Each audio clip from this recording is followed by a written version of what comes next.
नागपुर शहर के कपिल नगर इलाके में शादी का झांसा देकर एक नाबालिग छात्रा से बलात्कार किए जाने का गंभीर मामला सामने आया है।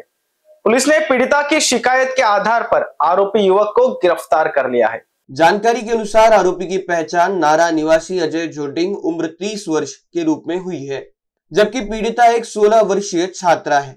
इन दोनों की पहचान लगभग 2 वर्ष पूर्व व्हाट्सएप के माध्यम से हुई थी और तभी से दोनों के बीच बातचीत चल रही थी। हाल ही में जब नाबालिग छात्रा घर में अकेली थी, तब आरोपी अजय झोटिंग उसके पास आया। उसने छात्रा को शादी का झूठा वादा करके उसके साथ शारीरिक संबंध बनाए।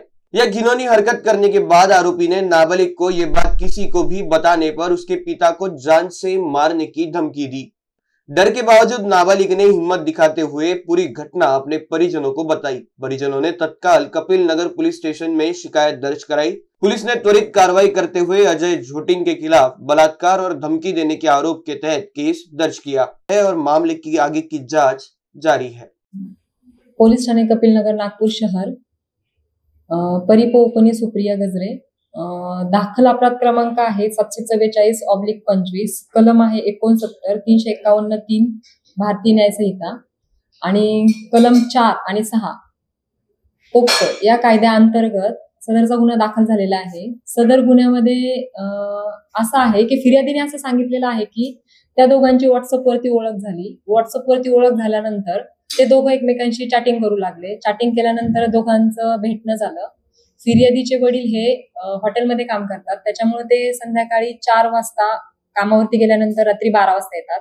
त्या 4 ते 12च्या वेळेमध्ये आरोपी हा फिर्यादीच्या घरी येत होता आणि घरी आल्यानंतर तिला आरोपीने 6/11/2025 ला जबरदस्तीने तिच्या सोबत शारीरिक संबंध केले।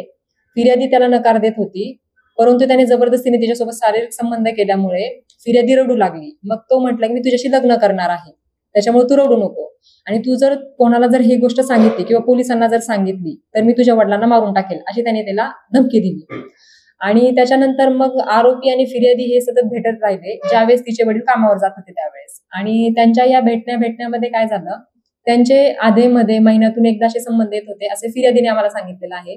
आणि फिर्यादी ही बालिका आहे, 16 वर्षापेक्षा कमी वयाची आहे। फिर्यादीला या गोष्टींबद्दल समज नाहीये, नक्की आपल्यासोबत काय घडते हे फिर्यादीला कळत नाहीये। आणि त्याच्यानंतर फिर्यादी यांच्या इथे 10/11/2025 ला देखील असाच किस्सा घडला। फिर्यादी ही बाजारातून ज्यावेळेस घरी गेल्यानंतर तिने पाहिलं की तिच्या दरवाजाचं लॉक तोडलेलं होतं। आतमध्ये जाऊन पाहिलं तर तो घरामध्ये होता। त्यावेळेस फिर्यादी सोबत कोणीच नव्हतं। आरोपी घरामध्ये होता। फिर्यादी आरोपी सोबत बोलली, तू इथे काय करतोय? तर आरोपी बोलला, तू माझ्यासोबत का बोलत नाहीयेस? मी तुझ्या पाठीमागे येतोय सारखा, मी तुझ्याशी लग्न करणार आहे।